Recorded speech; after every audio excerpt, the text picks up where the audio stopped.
ओम मुनित्रयं नमस्कृत्य तदुक्तिः परिभाव्य च वैयाकरणसिद्धान्ता कौमुदीयं विरच्यते। सर्वेभ्यः श्रोतृभ्यः नमः। गतपाठे अस्माभिः किं किं पठितं तद् एकवारं स्मरामः। बहुव्रीहि प्रकरणे वयं स्मः। 30 पाठः गतपाठः अस्माकं प्रवृत्तः। 31 च पाठस्य इदानीं तत्र आरम्भः कर्तव्यः वर्तते। गतपाठे अस्माभिः धर्मादनिच्केवलात् इति सूत्रे अवशिष्टः विचारः कृतः। ततश्च जम्भासुहरिततृणसोमेभ्यः इति सूत्रमपि पठितम्। ततश्च अग्रिमं सूत्रं पठितं दक्षिणेर्मा लुब्धयोगे इति किल। ततः परं सूत्रं पठितं इच्कर्म व्यतिहारे इति। तदनन्तरं द्विदण्ड्यादिभ्यश्च इति सूत्रम् अपि अस्माभिः पठितम्। अधुना तावत् वयम् अग्रिमं सूत्रं पठन्तः स्मः। अग्रिमं सूत्रं भवति प्रसम्भ्यां जानुनोर्जुः इति। सूत्रस्य पदच्छेदं पश्यामः। सूत्रे प्रथमं पदं भवति प्रसम्भ्याम् इति। पंचमी विभक्तिः भवति, द्विवचनं भवति। पंचमी विभक्तेः द्विवचनान्तमिदं पदं भवति। द्वितीयं पदं भवति जानुनः। जानुनः न, परन्तु जानुनोः इति द्वितीयं पदं भवति। तृतीयं पदं भवति ज्ञुः इति। तत्र विग्रहः इत्थं ज्ञातव्यः। प्रश्च संच प्रसमौ उभौ अपि प्रादीस्तः ताभ्यां प्रसम्भ्याम् इति। जानुनोः इति। तत्र जानु शब्दस्य षष्ठी विभक्तेः द्विवचनं भवति। जानुनोः इत्युच्यते। ततः ज्ञुः इति। ज्ञुः इति विधीयमानं प्रथमान्तं वर्तते। समीचीनम्। इति तु पदच्छेदः। तत्र बहुव्रीहौ इत्यस्य पदस्य अनुवर्तनं भवति। समासान्ताः तद्धिताः ज्ञाप्रातिपदिकात् प्रत्ययः परश्च इत्येते अधिकाराः अत्र वर्तन्ते। ततः सूत्रार्थः उच्यते। सूत्रार्थः वक्ष्यते। ततः पूर्वं कश्चन विचारः व्याख्यात्रा क्रियमाणः वर्तते। व्याख्याता किं कथयन्नस्ति चेत् प्रसम् इति पूर्वपदद्वित्वात्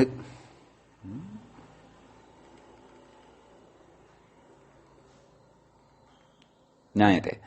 नाम इति पूर्वपदद्वित्वात् इति कथयति। नाम प्र इति उपसर्गात् सम् इति उपसर्गाच्च, नाम अनयोः द्वयोः ग्रहणं सूत्रे कृतं वर्तते इति। युगपत् न एकस्मिन् समये एकः उपसर्गः प्र, एकः प्रादिः प्र इति, अपरस्मिन् उदाहरणे अपरः प्रादिः सम् इति। अतः ताभ्यां नाम पृथक् पृथक् उदाहरणद्वये पूर्वपदद्वित्वात् उत्तरपदभूतजानुशब्दस्यापि द्वित्वं बोध्यम् इति। नाम इदं द्वित्वं क्व विद्यमानं वर्तते, कस्य द्वित्वम् इदम् उच्यमानं वर्तते। नाम प्रसम् इति द्वित्वं यद् पठितं वर्तते क्व सूत्रे प्रसम्भ्याम् इति प्रसंभ्याम इत्यत्र द्वित्वं द्विवचने प्रयुक्तं वर्तते। अतः तत्र जानुनाः जानुनोः इत्यस्य जानु शब्दस्यापि तत्र द्वित्वमेव बोध्यं। नाम पाठः तत्र जानुनोः ज्ञुः इति पाठः वर्तते, जानुनो ज्ञुः इति पाठः नास्ति। सूत्रम् अभिप्राय पंक्तेः अभिप्रायम् अवगच्छन्तु। नाम सूत्रे यथा द्वित्वं नाम यथा द्विवचनं प्रसंभ्याम् इत्यत्र श्रूयमाणं वर्तते तथैव द्विवचनं जानुनोः इत्यत्रापि वर्तते इति। तत्र जानुनोः इति षष्ठीविभक्तेः द्विवचनमेव वर्तते, तत्र षष्ठीविभक्तेः एकवचनं नास्ति इति। नाम द्वे जानूनि द्वे जानूनि एव तत्र क्षन्तव्यः। जानूनि इति तु बहुवचने भवति, द्विवचने किं भवति? जानुनी इति। सत्यं। नाम द्वे जानूनि एव अत्र विवक्षिते वर्तेते। अतः प्र इति उपसर्गात् परः यदा जानुशब्दः द्विवचनान्तः भवति, सम् इत्यस्माच्च परः जानुशब्दः इति द्विवचनान्तः भवति। प्र इत्यनेनापि द्विवचनान्तता एव तत्र विवक्षिता भवति उदाहरणे अपि। तत् कथं? तद् उदाहरणे इतोपि विषयः स्फुटः भविष्यति। सम् इत्यनेनापि द्विवचनान्तता एव विवक्षिता भवति। तद् कथं? तदपि विग्रहादिषु उदाहरणे च स्पष्टी भविष्यति। तर्हि किं कथितवान्? प्रसम् इति पूर्वपदद्वित्वात्, नाम पूर्वस्मिन् पदे यथा द्वित्वं वर्तते तद्वदेव उत्तरपदभूत जानु शब्दस्यापि द्वित्वं बोध्यम्। उत्तरपदे अपि जानु शब्दस्य यत् तत्र रूपं श्रूयमाणं वर्तते जानुनोः इति, तत्रापि द्वित्वमेव वर्तते। कदाचित् भवन्तः अत्र जानुनो ज्ञुः यतः सन्धिवशात् तत्र उत्वादिकं विधाय षष्ठीविभक्तेः एकवचने सन्धिवशात् उत्वात् परं जानुनो ज्ञुः इति श्रवणमपि भवति। अतः तत्र जानुनः इति एकवचनं नास्ति, परन्तु जानुनोः इति द्विवचनम् अस्ति इति कथयति। किमर्थम् अयं विचारः क्रियमाणः वर्तते? अचिरेण अग्रे स्पष्टी भविष्यति। कथयति जानुनः इत्युक्ते तु प्रत्ययः परश्च इत्यधिकारात्, यदि जानुनः इत्येव यदि उच्येत तर्हि ततः अधिकारः आयाति प्रत्ययः परश्च इति अधिकारात् पञ्चम्यन्तत्वसम्भवात्। तर्हि तस्य पञ्चम्यन्ततापि स्यात्। कस्य? जानुनः इति पदस्य। यदि जानुनो ज्ञुः इत्येव उच्येत, जानुनोर्ज्ञुः इति यदि नोच्येत तर्हि अस्य पञ्चम्यन्तता स्यात्। नाम षष्ठीविभक्तेः एकवचने अपि तत्र जानुनः इत्येव भवति। अपि च नपुंसकलिङ्गे खलु जानुशब्दः वस्तुशब्दवत्। अतः पञ्चमी विभक्तेः एकवचने अपि जानुनः इत्येव भवति। परन्तु अत्र पञ्चम्यन्तता एव जानुनः इति पदस्य स्वीकर्तव्या भविष्यति। कुतः? यतः प्रत्ययः परश्च इति अधिकारः आगच्छति।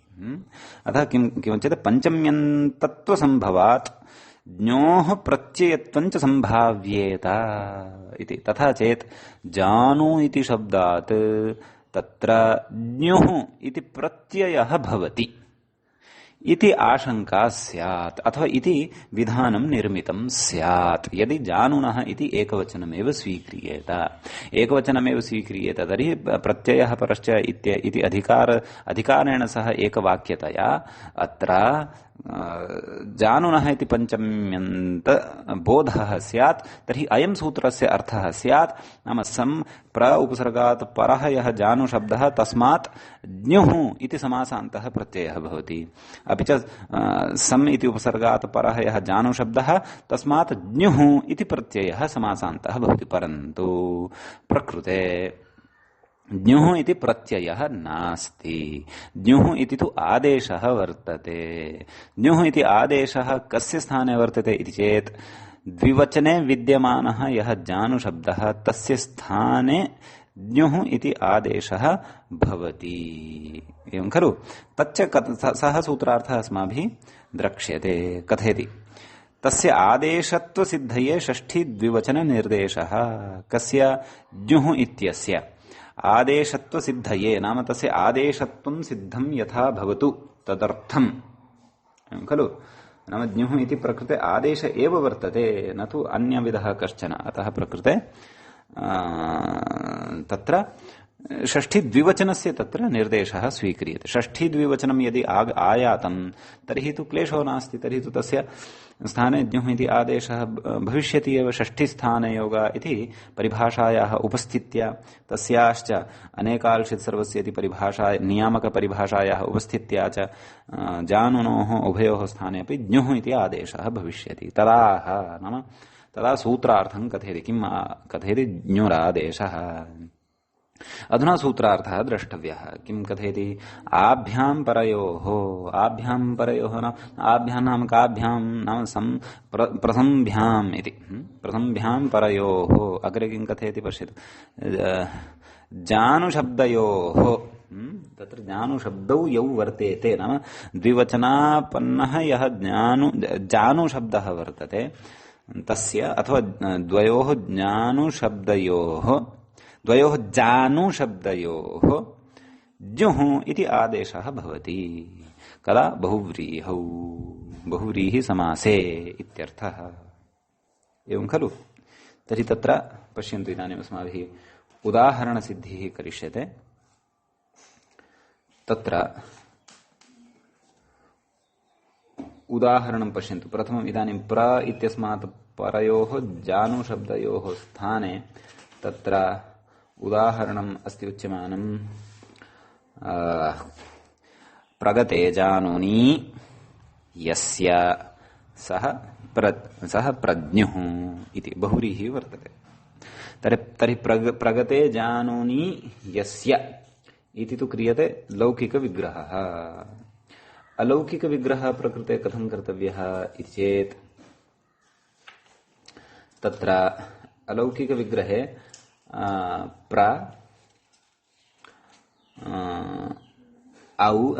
प्रगत औ जानु औ द्विवचनम् अस्ति। अतः कृत्वा समासविधानं कथयति, स्मारयति व्याख्याता। किं? प्रादिभ्यो धातुजस्य वाच्यो वाचोत्तरपदलोपः इत्यनेन वार्तिकेन समासः भवति। उत्तरपद गत इत्यस्य च लोपः अपि भवति। किम् अवशिष्यते? जानु इति तदेव समासोत्तरं प्रातिपदिकसंज्ञा सुब्लुक् इत्यादिकं विधाय तत्र प्रजानु इति अवशिष्यते। प्रजानु इत्यवस्थायां तत्र जानु इति शब्दस्य द्वित्वापन्नस्य जानु इति शब्दस्य स्थाने ज्ञुः इति आदेशः भवति। केन? प्रथमभ्यां जानुनोर्ज्ञुः इत्यनेन। तर्हि का स्थितिः जाता? प्रज्ञु मेलनेन प्रज्ञु सुसस्य ऋत्वे विसर्गे प्रज्ञुः इति उदाहरणं सिद्धं भवति खलु। प्रगते जानुनि नाम यस्य उभे जानुनि विस्तृते भवतः इत्यर्थः। एवं खलु। तर्हि तत्र अग्रे उच्यते किमिति चेत् अग्रिमम् उदाहरणम् उच्यते। अग्रिमम् उदाहरणम् इत्थं वर्तते। कथं? संज्ञुः तस्य विग्रहः कथं क्रियते? संगते जानुनि यस्य इत्येव तत्रापि विग्रहः।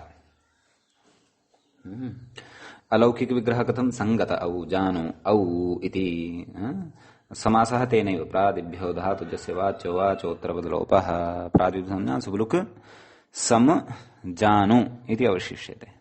सम जानु इत्यवस्थायाम् आभ्यां परयोः नाम तत्र सम इत्यस्मात् परस्य जानु शब्दयोः प्रकृतशब्दयोः इति द्वित्वेन कथं नाम द्विवचने एव विग्रहः स्वीकर्तव्यः। नाम द्वयोः जानुनोः स्थाने अयम् आदेशः भवति।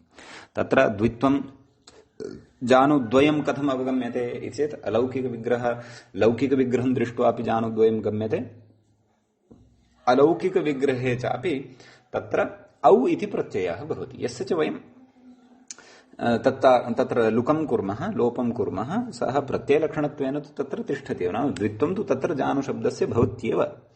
अथवा जानुनः द्वित्वं तु तत्र भवत्येव, अतः जानु शब्दयोः स्थाने इति उक्तं। वस्तुतः शब्दद्वयमेव भवति, पश्चात् तत्र एकशेषः क्रियते, सः विषयः अपि अस्माभिः ज्ञायते एव। अतः जानु शब्दस्थाने ज्ञु इति आदेशः भवति। सम ज्ञु इत्यवस्थायां मकारस्य अनुस्वारः संज्ञुः इति भवति। सु सस्य रूपे विसर्गे सति संज्ञुः इति तत्र द्वितीयम् उदाहरणम् अस्य सूत्रस्य निर्मितं भवति। नाम मिथः संहते भवति यस्य जानुनि सः संज्ञुः। केचन भवद्भिः दृष्टाः स्युः, यथा मार्गे गच्छन्ति अथवा तेषां चलनं यदा भवति तदा तेषां जानुनि ये भवतः ते मिथः नाम संहते भवतः। तेषु किञ्चित् अपेक्षायाः अधिकता एव संहतता भवति, नाम संयुक्तता भवति। संयुक्ते भवतः जानुनि, ते कदा केषाञ्चित् चलने अपि क्लेशः भवति, तथा संयुक्ते भवतः जानुनि इति। अतः इदम् उदाहरणद्वयम् अस्य अस्माभिः दृष्टम्। एतावान् एव विशेषः एतत् सूत्रगतः वर्तते। इदानीं वयम् अग्रिमं सूत्रं पठिष्यामः। अग्रिमं सूत्रं वर्तते तत्र ऊर्ध्वाद्विभाषा, इदमेव वा? सत्यम्, ऊर्ध्वाद्विभाषा इत्यस्ति।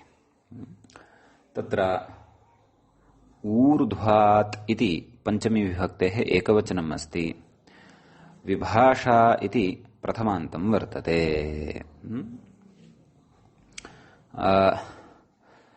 गतसूत्रात् जानुनोः ज्ञुः इति अनुवर्तते पदम्, अपि च बहुव्रीहौ इत्यपि पदम् अनुवर्तते। समीचीनम्। तत्र अन्ये अधिकाराः समासान्ताः तद्धिताः इत्यादयः यथापूर्वमेव वर्तन्ते। सूत्रार्थे विशेषः नास्ति इति कृत्वा मूलेन उक्तः, परन्तु व्याख्यात्रा तु उच्यमानः वर्तते। सूत्रार्थः किम् उक्तम्? ऊर्ध्वशब्दात् परः यः जानुशब्दः तस्य ज्ञु आदेशः वा स्यात् इति। अतः नाम अत्रापि द्वित्वमेव अवगन्तव्यम्। जानुशब्दः इति कुतः उक्तं नाम तत्र विभक्तिलोपानन्तरम् एकः एव शब्दः अवशिष्यते जानु इति सुब्लुकः परम्, यद्यपि तत्र जानुद्वयमेव विवक्षितं। कुतः एतत् जानुनोः इत्यस्य ततः अनुवर्तनम् अस्ति गतसूत्रात्। अग्रे कथयति बहुव्रीहौ इत्यर्थः। बहुव्रीहौ एव एषा व्यवस्था, न तु अन्यस्मिन् समासे। तर्हि कथं विग्रहः? तत् कथयति ऊर्ध्वशब्दात् परः यः जानुशब्दः तस्य ज्ञुरादेशो वा स्यात् इति। ऊर्ध्वशब्दात् परः यः जानुशब्दः भवति, पूर्वं यस्मात् परः जानुशब्दः अपेक्षितः आसीत् सः आसीत् प्र इति, अपि च सम्, प्रसमौ आस्तां तौ। अधुना शब्दः परिवर्तितः, अन्यत् कार्यं यथा पूर्वमेव वर्तते। अधुना यस्मात् परे जानुनि अपेक्ष्येते सः वर्तते ऊर्ध्व इति शब्दः, एवं खलु? तर्हि कथं विग्रहः कृतः? ऊर्ध्वे जानुनि यस्य इति विग्रहः कृतः, एवं खलु? तर्हि परन्तु विकल्पेन उक्तम्, अयमपि विशेषः वर्तते। एतेन विभाषा विकल्पेन उच्यमानं वर्तते, अतः रूपद्वयं लभ्यते। किम्? यत्र ज्ञु इति आदेशः भवति तत्र ऊर्ध्वज्ञुः इति भवति। तदेव ऊर्ध्व औ जानु औ इति तत्र किमित्युच्यते? अलौकिकविग्रहः अनेकमन्यपदार्थ इत्यनेन समासः, ततश्च प्रातिपदिकसंज्ञा सुब्लुक ऊर्ध्वजानु इति अवशिष्यते। इत्यवस्थायां जानुशब्दस्य ज्ञुरादेशः ऊर्ध्वज्ञुः इति रूपं सिद्ध्यति। ततः यत्र यस्मिन् पक्षे ज्ञुरादेशः न भवति तत्र जानुशब्दः तथैव तिष्ठति, सुप्रत्ययः आयाति, सस्य रूपे विसर्गे सति ऊर्ध्वजानुः इति प्रयोगः अपि सिद्ध्यति। इति एतावान् विशेषः अस्मिन् सूत्रे वर्तते। अधुना वयम् अग्रिमं सूत्रं प्रति गच्छामः। अग्रिमं सूत्रं तत्र भवति। यद्यपि अष्टाध्याय्याः क्रमे तु तत् सूत्रम् अस्माभिः पठितमेव स्त्री प्रत्ययप्रकरणे ऊधसोऽनं तत् सूत्रं पठितं भवति। ततः अग्रिमं सूत्रम् अधुना अत्र उच्यते। ऊधसोऽनं इत्यपि सूत्रं बहुव्रीहि सम्बद्धमेव, परन्तु कुण्डोध्नि इति सूत्र पठनसमये तत्र अस्माभिः स्त्रीप्रत्यये प्रकरणे एव तस्य पठनं कृतम्। समीचीनम्, अस्तु, भवतु नाम। तत्र स्त्रीप्रत्ययप्रकरणे नाम भवन्तः स्मरेयुः अस्माभिः एतत् सूत्रं कस्मिन् प्रसङ्गे पठितम् आसीत् चेत् बहुव्रीहेरूधसोऽङीष् इति स्मरेयुः भवन्तः। बहुव्रीहेरूधसोऽङीष् इत्यनेन तत् ङीष् विधायकं सूत्रं स्त्रीप्रत्ययप्रकरणे पठितम् आसीत्। तत्र अनङादेशस्य आवश्यकता अनुभूता आसीत् बहुव्रीहि प्रसङ्गकारणात्। अतः अनङादेशविधायकम् इदं सूत्रं तत्र समासान्तः अनङादेशः अयम् इदं सूत्रं तत्र अस्माभिः पठितम् आसीत्। ऊधसोऽनं इति भवन्तः स्मरेयुः। भवतु नाम। अस्तु, तर्हि तत् सूत्रं पठितमिति कृत्वा अत्र पुनः न उच्यमानं वर्तते मध्ये। साक्षात् सूत्रम् उच्यते किं? धनुषश्च। धनुषश्च इति सूत्रे द्वे पदे स्तः। धनुषः इति एकं षष्ठीविभक्तेः एकवचनं भवति। च इति अव्ययम्। समीचीनम्। तदेव ऊधसोऽनं इत्यस्मात् सूत्रात् अनं इत्यनुवर्तते। बहुव्रीहौ इत्यस्य अनुवृत्तिः वर्तते। समासाः तद्धिताः इत्येते अधिकाराः अपि सन्ति। ज्ञाप्रातिपदिकात् प्रत्ययः परश्च सर्वेपि। कथयति, व्याख्या कथयति। किं कथयति? ऊधसोऽनं इति पूर्वसूत्रं स्त्रीप्रत्ययाधिकारे व्याख्यातम्। तस्मात् अनङ् इत्यनुवर्तते, अनङित्यनुवर्तते। तदाह अनङादेश इति। सूत्रार्थं पश्यन्तु। मूले किमुक्तवान्? धनुरन्तस्य बहुव्रीहेः अनङादेशः स्यात् इति। एवं किल? नाम तादृशः बहुव्रीहिसमासः यस्य अन्ते धनुरिति शब्दः भवति, तस्य अनङादेशः भवति। एवं खलु? कथयति व्याख्याता। ङित्वात् अन्तादेशः। अनङ् इति ङित्, अतः ङिच्च इति परिभाषा उपतिष्ठते। तया परिभाषया अन्त्यस्य स्थाने एव अयम् अनङादेशः भवति इति। कथयति। प्रत्ययः परश्च इति अधिकारस्थत्वेपि ङित्वात् अन्तादेशः इति भावः इति। नाम अनङ् तत्र यः आदेशः उक्तः वर्तते सः प्रत्ययः परश्च इत्यस्मिन् अधिकारे अन्तर्भवति। अतः अनङः प्रत्ययत्वमपि भवति, अपि च सः परः एव भवेत् यस्य उक्तः अथवा यस्माद् उक्तः। तस्मात् परः एव आगत्य तिष्ठेत्। परन्तु परः यदि आगत्य तिष्ठेत् तर्हि तु धनुरन्तात् परे आगत्य अयं स्थास्यति, न तु तत्र धनुरन्तस्य स्थाने अयमादेशः भविष्यति इत्यर्थः। किमुक्तं? धनुरन्तस्य बहुव्रीहेः अनङादेशः स्यात् इत्युक्तं। तर्हि धनुरन्तस्य इति अर्थः न स्यात्, परन्तु धनुरन्तात् इत्यर्थः स्यात्। कुतः? प्रत्ययः परश्च इति अधिकारसामर्थ्यात्। परन्तु अनुबन्धः योजितः कस्मिन् प्रत्यये अथवा अस्मिन् आदेशे। कः अनुबन्धः? ङ इति अनुबन्धयोजनेन अस्य आदेशत्वं सम्पन्नम्।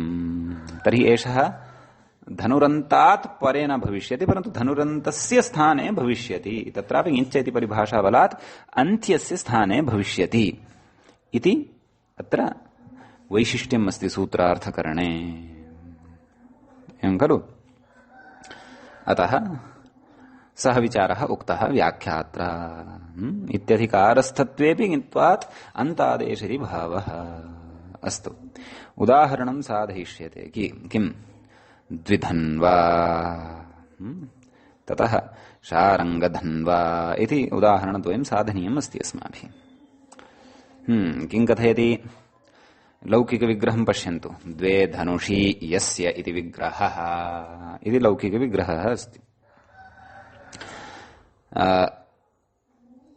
अलौकिकविग्रहः कथं भविष्यति? द्वि औ धनुस् औ इति अनेकमन्यपदार्थ इत्यनेन समासः प्रातिपदिकसंज्ञा सुबुलुकु किमायातं द्वि धनुस् इत्यवस्थायां कथयति। समासे धनुष्शब्दे सकारस्य अनगादेशः।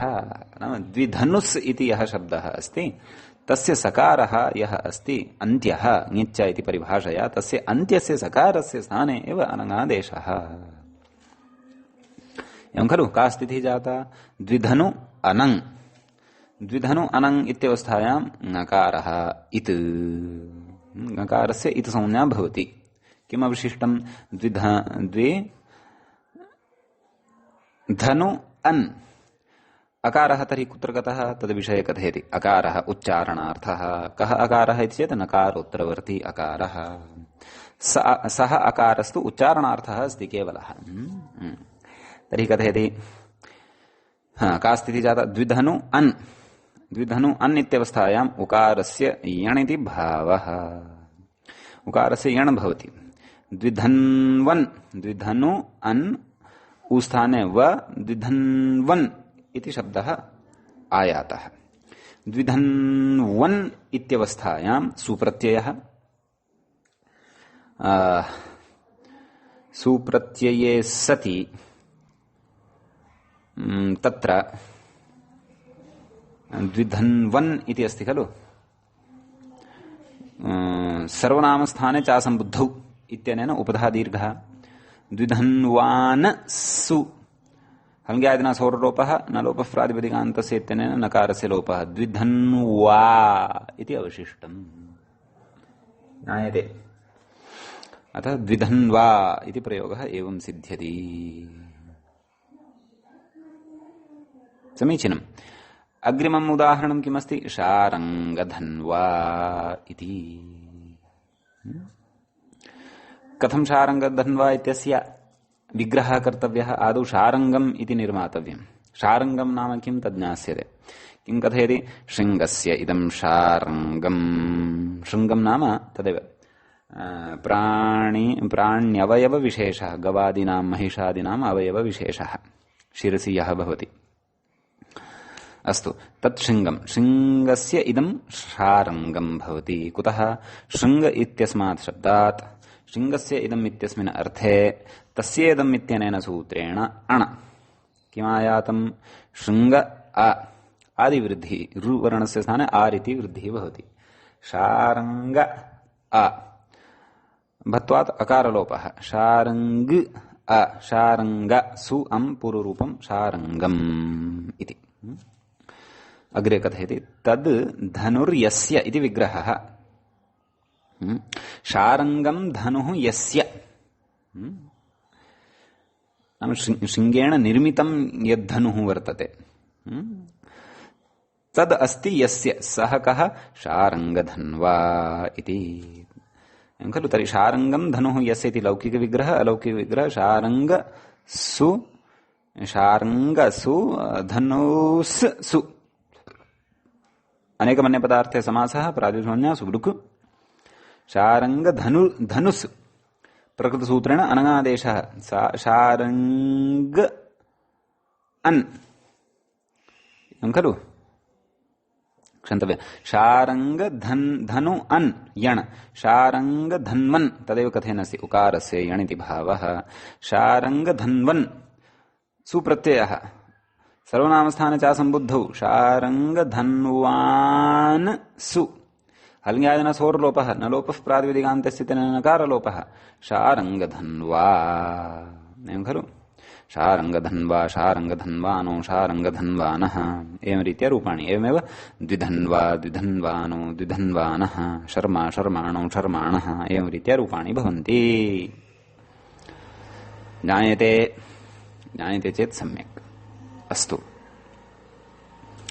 अग्रे किमपि कथयन् अस्ति कः व्याख्याता किं कथयति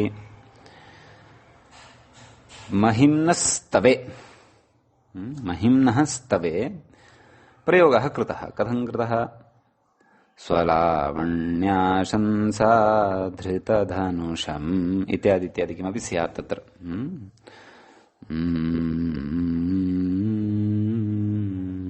शिखरणि तत्र वृत्ते सन्ति स्तोत्राणि महिम्नस्तोत्रे महिम्न कस्य महिम्नस्तोत्रमिदम् इति तु द्रष्टव्यं परन्तु तत्र कश्चन प्रयोगः कृतः कथं प्रयोगः कृतः तत्र स्वलावण्यशंसा शंसा धृतधनुषम् इति कथं धृतधनुषम् इति प्रयोगः कृतः स्वलावण्या शंसा धृत धन्वानम् इति प्रयोगः कर्तव्यः यथा शर्म इति शब्दस्य शर्माणम् इति भवति द्वितीया विभक्तेः एकवचने तद्वदेव प्रकृते अपि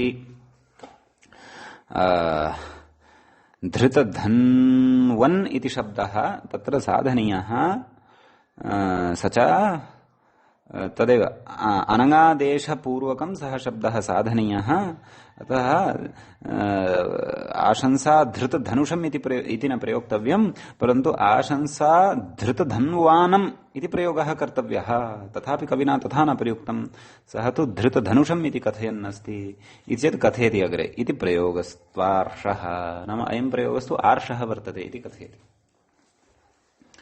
आर्षत्वात् तस्य साधुत्वं केनचन शिष्टेन सह प्रयोगः लिखितः स्यात् अतः तस्य साधुत्वम् एवमेव मन्तव्यं तत्र आर्षः आप्तः जनः सः समर्थः इति इदानीं महिम्नस्तवस्य आर्षत्वम् अस्ति वा न वा इति तु द्रष्टव्यम्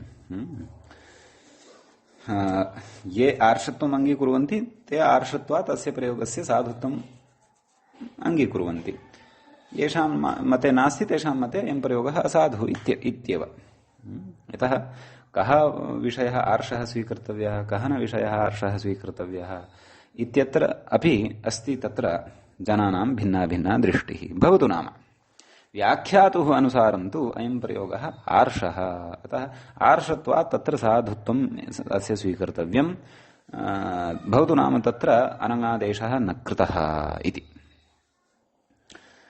तर्हि एतावान् विशेषः एतत् सूत्रगतः भवति किं सूत्रगतः चेत् धनुषश्च इति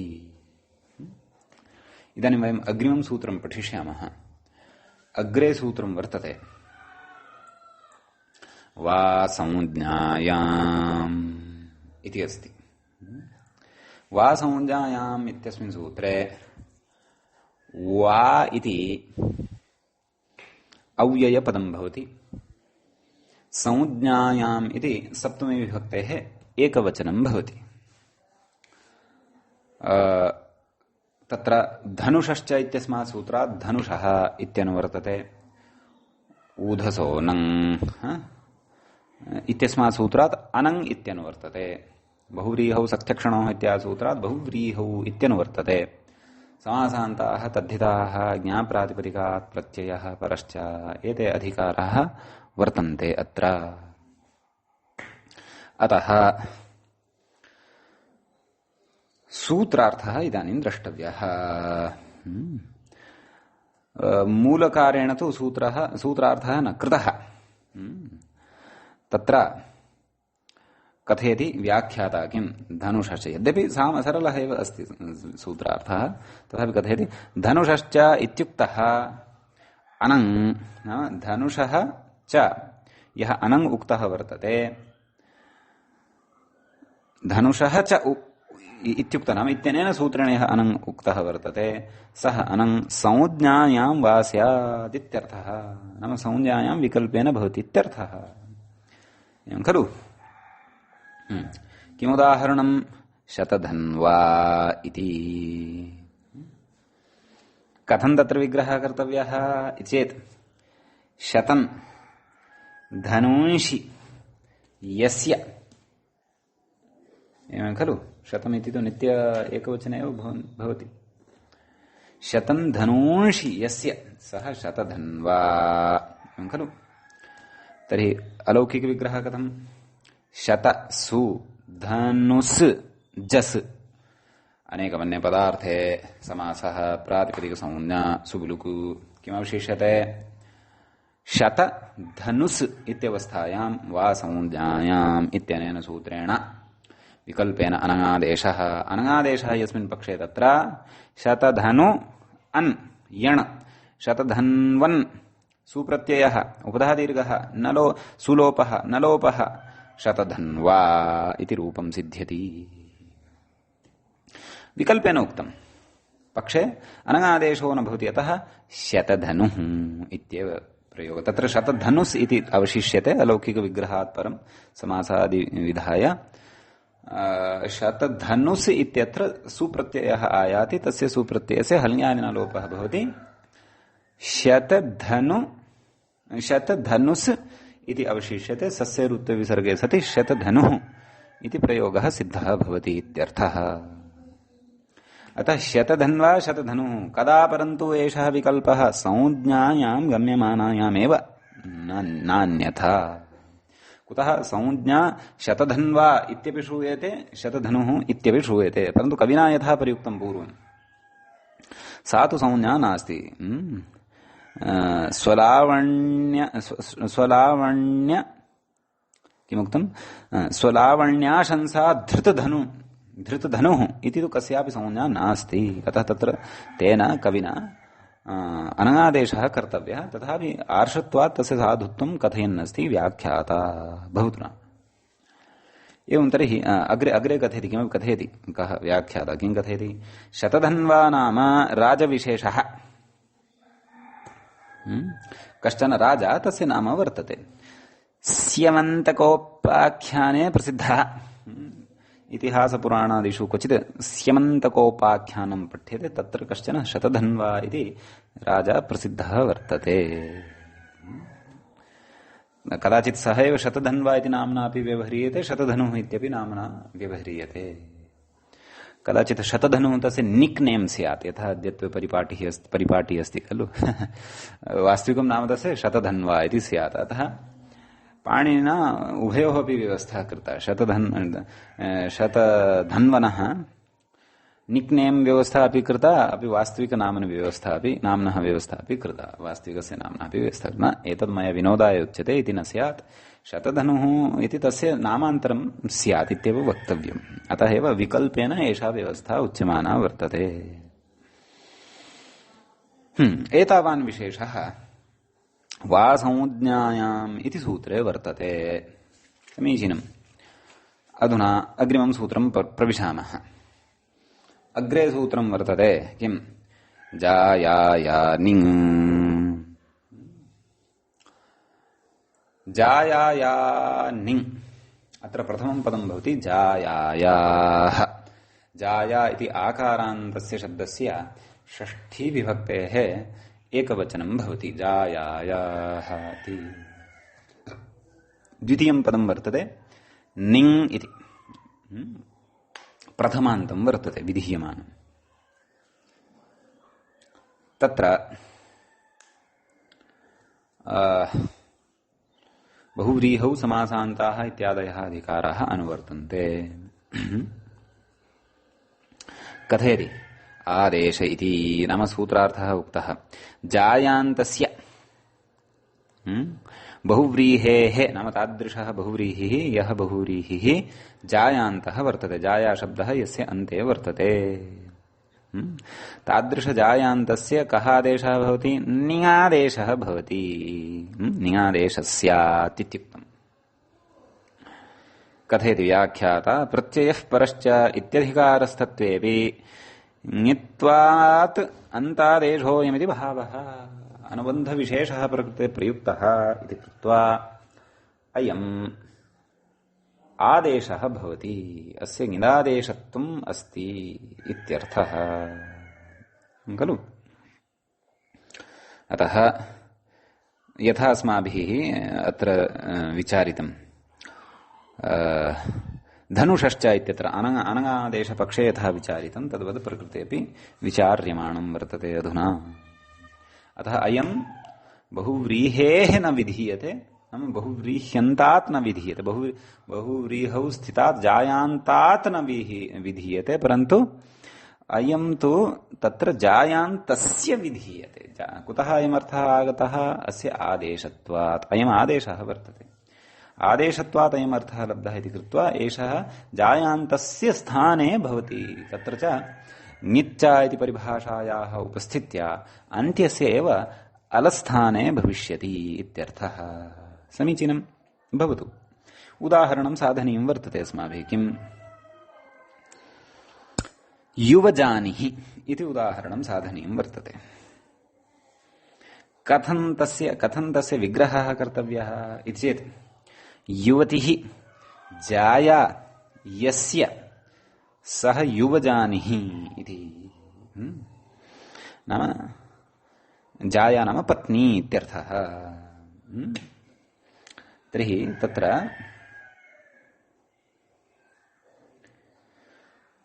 अलौकिकविग्रहः कथं स्थापनीयः इति चेत् युवति सु जाया सु अनेकमन्यपदार्थे इत्यनेन समासः प्रातिपदिकसंज्ञा सुबुलुकु युवति जाया इति स्थितिः लभ्यते। अस्यां स्थितौ तत्र जायाया निङ् इत्यनेन सूत्रेण बहुव्रीह्यन्तस्य बहुव्रीहौ जायान्तस्य नि आदेशः, स च अन्त्यस्य अलस्थाने एव भवति।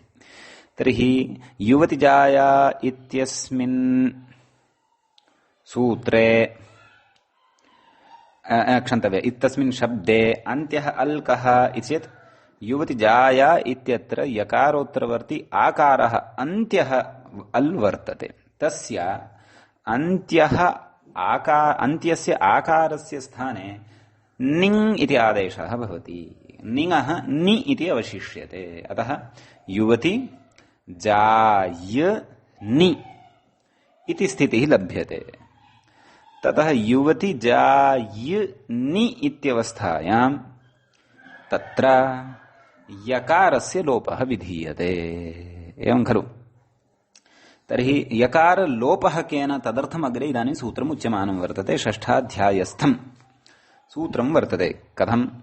लोपो व्योर्वली इति। तत्र सूत्रस्य पदच्छेदं पश्यामः आदौ।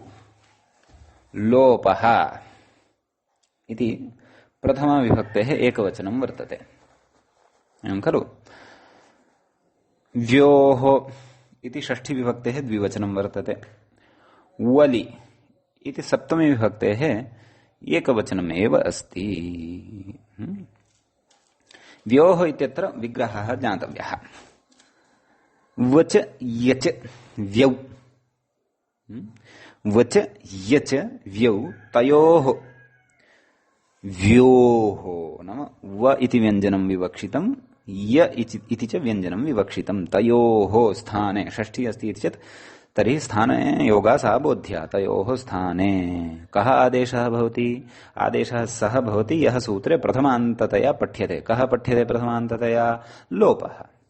अनयोः स्थाने लोप इति आदेशः भवति। कदा भवति? निमित्तं किम् इति चेत् वलि परतः। यदा वल् प्रत्याहारस्थः वर्णः परे भवति तदा। तदेव व्याख्याता किं कथयन्नस्ति? व य अनयोः द्वन्द्वात् षष्ठी द्विवचनं। तदस्माभिः चर्चितमेव। अग्रे कथयति तदाह वकारयकारयोरिति सूत्रार्थः। वकारयकारयोः लोपः स्यात् हलि, हलि परतः। समीचीनं। तर्हि का स्थितिः? कस्यां स्थितौ वयं स्मः? युवति जायनि प्रकृते यकारः अस्ति य इति, तस्मात् परे हल् वर्णः वर्तते निङः न इति। अतः तस्य यकारस्य लोपः भवति। किमवशिष्यते? युवति जानि इति अवशिष्यते। युवति जानि इत्यवस्थायां कथयति, मध्ये कथयति, किं कथयति? पुंवद्भावः। व्याख्याता कथयति स्त्रियाः पुंवद्भाषितपुंसकादनो समानाधिकरणे स्त्रियामपूर्णी प्रियादिषु इत्यनेन इति शेषः। एतेन सूत्रेण प्रकृते पुंवद्भावो भवति इत्यर्थः। अतः पुंवद्भावे जाते युवति शब्दस्य परिवर्तनं युवा इति रूपेण भवति। युवा इत्यस्यापि मूलशब्दः तत्र गृह्यते, युवन् इति। समीचीनम्। युवन् इत्यत्र तर्हि युवन् का स्थितिः जाता अधुना? युवन् जानिहि इति। युवन् जानि इत्यवस्थायां न लोपः प्रातिपदिकान्तस्य इत्यनेन युवन् इत्यस्यापि नकारस्य लोपः भवति। युवजानि सुसस्य रुत्विसर्गे युवजानिहि इति प्रयोगः सिद्धः भवति। एवं खलु? एवमेव वृद्धा भार्या यस्य सः वृद्धजानिहि।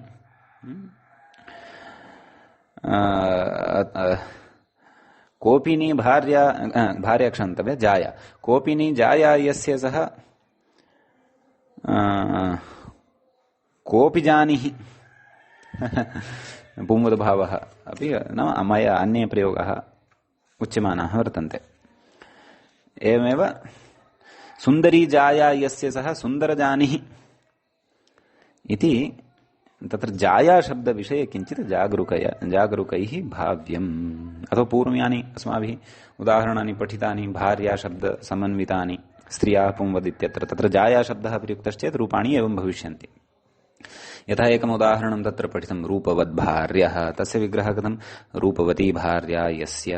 तर्हि तत्र भार्या शब्दस्य एव पर्यायशब्दः यदि जाया इति प्रयुज्यते तर्हि रूपवती जाया यस्य तर्हि किं रूपं भविष्यति? रूपवज्जानिहि इति प्रयोगः भविष्यति। रूपवज्जायः इति प्रयोगस्तु न भवति। किं कथयति अग्रे? युवजानिरिति। अग्रे तदेव या सिद्धिः अस्माभिः एतावता उक्ता तामेव सिद्धिम् अग्रे व्याख्याता कथयन्नस्ति। किं? जाया शब्दे यकाराद् आकारस्य निङ् ङकारः इति लोपो व्योर्वलि इति यकारलोपः युवति शब्दस्य पुंवत्वात् ति प्रत्ययस्य निवृत्तिः न लोप इति भावः। नाम युवन् इत्यस्य लोपः भवति। ति प्रत्ययस्य निवृत्तिः नाम तद् स्त्री प्रत्ययं निमित्तीकृत्य एव यूनस्तिः इत्यनेन ति प्रत्ययः आयाति खलु। तच्च अस्माभिः स्त्री प्रत्ययोपसंहारसमये पठितम् आसीत्, स्त्री प्रत्यय प्रकरणोपसंहारसमये पठितम् आसीत्। अतः एवं रीत्या युवजानिहि इति प्रयोगस्य सिद्धिः तत्र ज्ञातव्या। एवं वृद्धा जाया यस्य सः वृद्धजानिहि। एवं खलु। एवं तर्हि जायायानिङ् इति सूत्रस्य विशेषः अस्माभिः पठितः। तत्सूत्रव्याजेन लोपोव्योर्वलि इति सूत्रमपि अत्र पठितम्। यद्यपि लोपोव्योर्वलि इत्यस्य प्रयोजनानि अन्यत्रापि पर्याप्तानि सन्ति, कानिचन अस्माभिः पूर्वं पठितान्यपि सन्ति, कानिचन प्रयोजनानि च अग्रे अपि पठिष्यन्ते। षष्ठाध्यायस्य प्रथमपादस्य तत्सूत्रं भवति इत्यपि बुद्धौ स्थापनीयम्। भवतु। इदानीं वयम् अग्रिमं सूत्रं पठिष्यामः। अग्रे सूत्रं वर्तते। किं? पठामि एकवारं। सूत्रम् इत्थं भवति। गन्धस्येदुत्पूति सुसुरभिभ्यः इति सूत्रस्य पदच्छेदः आदौ अवधानेन पठनीयः, श्रोतव्यः। गन्धस्य इत्यत्र षष्ठी विभक्तिः भवति, एकवचनं भवति। इत् इति विधीयमानं प्रथमान्तं भवति। उत्पूति सुसुरभिभ्यः इति कथम्? इदमेकमेव पदं वर्तते, पंचमी विभक्तेः बहुवचनं। त्रीणि पदानि सूत्रे वर्तन्ते। उच्च, उदुच, पूतिश्च, सुश्च, सुरभिश्च, उत्पूति सुसुरभयः तेभ्यः उत्पूति सुसुरभिभ्यः इति इतरेतरयोगद्वन्द्वः भवति। अत्र पंचमी विभक्तेः एकवचनमिति तु उक्तमेव। समीचीनम्। आम्, तर्हि अत्र तदेव बहुव्रीहौ समासान्ताः तद्धिताः ज्ञाप्रातिपदिकात् प्रत्ययः परश्च एतेषाम् अनुवर्तनम् अवगन्तव्यम्। अग्रे कथयति, किं कथयति? सूत्रार्थं कथयति। अस्तु, ततः पूर्वं व्याख्याता सूत्रार्थे कथं प्रवेशयन्नस्ति इति पश्यामः। गन्धस्य इत् इति छेदः स तु अस्माभिः दृष्ट एव। अस्तु, अग्रे गच्छामः। येभ्यः इत्, येभ्यः नाम केभ्यः? उत् पूति सु सुरभि इति एतेभ्यः इकारान्तादेशः इति। तत्र सूत्रार्थं पश्यन्तु। येभ्यः, येभ्यः नाम उत्पूति सुसुरभिभ्यः। एते कति सन्ति? उत् पूति सुसुरभि, एते चत्वारः वर्तन्ते। अतः येभ्यः गन्धस्य नाम एतेभ्यः शब्देभ्यः परे यदि गन्धशब्दः भवति तर्हि तस्य गन्धशब्दस्य इकारः अन्तादेशः भवति, इकारोऽन्तादेशः भवति इत्यर्थः।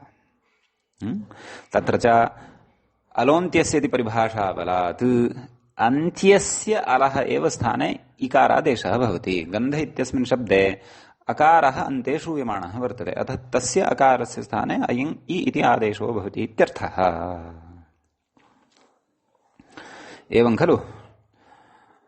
अतः तत्र एवं रीत्या व्यवस्था ज्ञातव्या। सूत्रार्थः एवं रीत्या अस्माभिः दृष्टः। अग्रे कथयति किमपि व्याख्याता, किं कथयति? पूर्वोत्तरसाहचर्यात् इकारः आदेशः एव इति भावः इति। पूर्वोत्तरसाहचर्यं केषां वर्तते इति चेत् तत्र इतः पूर्वम् आदेशानामेव तत्र चर्चा जायमाना वर्तते अष्टाध्यायीक्रमे। अस्माभिः अनङादेशः इतः पूर्वं पठितः खलु, अपि च निङ् इति आदेशः पठितः, एवं खलु? इतः पूर्वं 34,000 सूत्रं वर्तते जायाया निङ्। इतः उत्तरसूत्रं किं वर्तते? अल्पाख्यायां। ततः उत्तरसूत्रं किं वर्तते? उपमानाच्च तन्न। तत्र गन्धशब्दस्य विषये एव चर्चा वर्तते। ततः अग्रिमं पश्यन्तु, 38,100 सूत्रं पश्यन्तु। पादस्य लोपो अहस्त्यादिभ्यः। तत्र पादस्य लोपादेशः विहितः वर्तते। अतः उभयोः नाम पूर्वोत्तरयोः मध्ये प्रकृते इत् इति यद् वर्तते सः आदेशः एव वर्तते इत्यर्थः। एवं खलु? लोपः इत्यपि आदेशः भवति कश्चन, यः आदेशः पादस्य लोपो हस्त्यादिभ्यः इत्यनेन उच्यमानः वर्तते, एवं खलु? अपि च जायाया निङ्, तत्र ङ इति अनुबन्धः योजितः वर्तते, अतः ङिच्च इति परिभाषायाः उपस्थित्या सोऽपि आदेशः भवति इति स्पष्टता अस्ति। अतः प्रकृते अपि तत्र इत् यः अस्ति, नाम गन्धस्य इत् यद् उक्तं वर्तते सोऽपि इत् एव वर्तते। कुतः? पूर्वोत्तर साहचर्यात्। पूर्वोत्तर नाम पूर्वं तत्र जायाया निङ् इति निङः आदेशः वर्तते, निङः आदेशस्य साहचर्यं वर्तते। अपि च उत्तरं नाम उत्तरं यदि इतः उत्तरं नाम अस्मात् सूत्रात् परम् अल्पाख्यायाम् उपमानाच्च इति सूत्रद्वयं यद्यपि वर्तते, परन्तु सः गन्धशब्दस्य एव विषयः वर्तते इति कृत्वा सः न अत्र गृह्यते, परन्तु पादस्य लोपो हस्त्यादिभ्यः इति गृह्यते। तत्र पादस्य लोपः इति आदेशः तत्र उच्यमानः, लोपः अपि आदेशः एव भवति। अतः पादस्य लोपः इति आदेशः उच्यमानः वर्तते। अतः अनयोः द्वयोः निङः अपि च लोपः इत्यनयोः द्वयोः तत्र निङः अपि च लोपस्य इत्यनयोः द्वयोः तत्र साहचर्यवशात् मध्ये इदविधानं यद् वर्तते सः अपि आदेशत्वेनैव, इदमपि आदेशत्वेन एव परिगणनीयम् इत्यर्थः, एवं खलु? अतः अस्याः पङ्क्तेः अयमभिप्रायः, पूर्वोत्तरसाहचर्यात् इकारः आदेशः एव इत्यर्थः, न तु प्रत्ययः इति। नाम समासान्तप्रत्ययम् एतं मावगच्छन्तु भवन्तः। समासान्तः इति अधिकारः अस्ति एव, परन्तु अयं नाम समासान्तप्रत्ययः नास्ति, परन्तु कस्यचित् स्थाने विधीयमानः आदेशः एषः वर्तते इत्यर्थः। समीचीनम्। एवं तर्हि तत्र एका शङ्का इतोपि उच्यते, इतोपि क्रियते। सूत्रं पश्यन्तु, सूत्रस्य अर्थं पश्यन्तु। एभ्यः केभ्यः उत्पूति सुसुरुभिभ्यः परस्य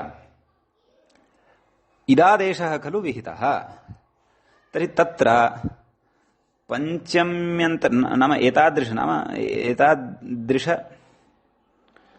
पञ्चम्यन्तात् परस्य यत्र कश्चन आदेशः विधीयते तत्रापि काचित् परिभाषा उपतिष्ठते। सा परिभाषा अस्माभिः पठिता वर्तते परिभाषा प्रकरणे। का सा परिभाषा इति चेत् आदेः परस्य। कस्तस्याः अर्थः इति चेत् परस्य यद्विहितं तत्तस्य आदेः भवतु। यथा उदस्थास्तम्भोः पूर्वस्य इत्यत्र अस्माभिः विस्तरेण पठितमेव।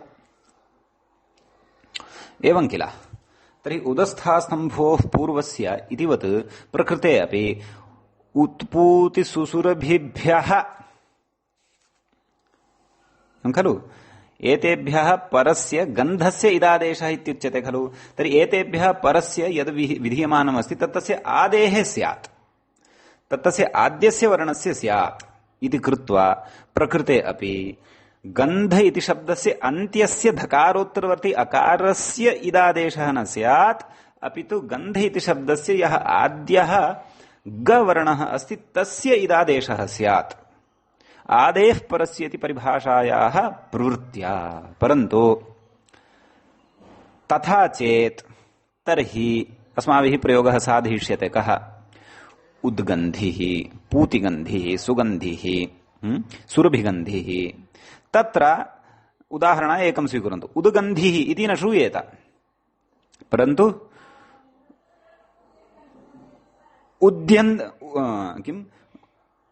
उद् गन्धशब्दस्य गकारस्य इकारः यदि भवेत् तर्हि किं स्यात्? इन्ध। उदिन्धः इति अनिष्टप्रयोगः स्यात्। नाम गन्धशब्दस्य आद्यस्य गकारस्य इकारादेशः भविष्यति। यदि आदेः परस्य इति परिभाषायाः उपस्थितिः अत्र जाता तर्हि उदिन्धः, पुतीन्धः, स्विन्धः, सुरभीन्धः इत्यादीनि अनिष्टानि रूपाणि प्रतिप्रसूतानि भविष्यन्ति, तानि नापेक्षन्ते। तर्हि आदेः परस्य इति परिभाषायाः अत्र प्रवृत्तिरेव नापेक्षिता। कथं तर्हि आदेः परस्य इति परिभाषायाः प्रवृत्तिः अत्र वारणीया? तदर्थं युक्तिं दर्शयति कः? व्याख्याता। मूले अयं विषयः न चर्चितः, परन्तु व्याख्यात्रा तत्र शेखरस्थः विषयः अत्र उक्तः अस्ति इति मम भाति। अस्तु, किम् उक्तवान्? सरलः विषयः अस्ति, यतः भवद्भिः एतद् सम्बद्धः सर्वे विषयाः पठिताः वर्तन्ते, अतः भवन्तः अवगन्तुं शक्नुवन्ति निश्चयेन एव इति अहं प्रतिजाने, इति अहं विश्वसिमि। किमुक्तं? समासान्ताधिकारात् आदेः परस्य इति न भवति। आदेः परस्य नाम आदेः परस्य इत्यस्य इत्यनयाः व्यवस्थायाः बाधः तत्र समासान्ताः इत्यधिकारद्वारा एव भवति इत्यर्थः। नाम प्रत्ययो वा भवतु आदेशो वा भवतु, सः समासे विद्यमानस्य अन्त्यस्य एव भविष्यति। एवं खलु? अतः समासान्ताः इति अधिकारवशादेव आदेः परस्य इति परिभाषा प्रकृते बाधिता भवति, तस्याः प्रवृत्तिः अत्र न भवति। अतः इदादेशः आदेः परस्य इति नियमे सत्यपि तत्र गन्ध इत्यस्मिन् शब्दे अन्त्यस्य अकारस्य स्थाने एव भवति इत्यर्थः। ज्ञायते?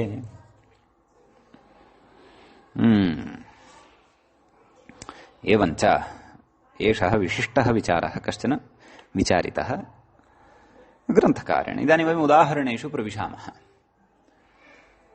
तत्र क्रमशः उदाहरणानि दत्तानि सन्ति। उद्गन्धिः, पूतिगन्धिः, सुरभिगन्धिः। तत्र एकम् उदाहरणं पश्यन्तु। उद्गन्धिः कथं विग्रहः? उद्गतः गन्धः यस्य इति विग्रहः क्रियते। तत्र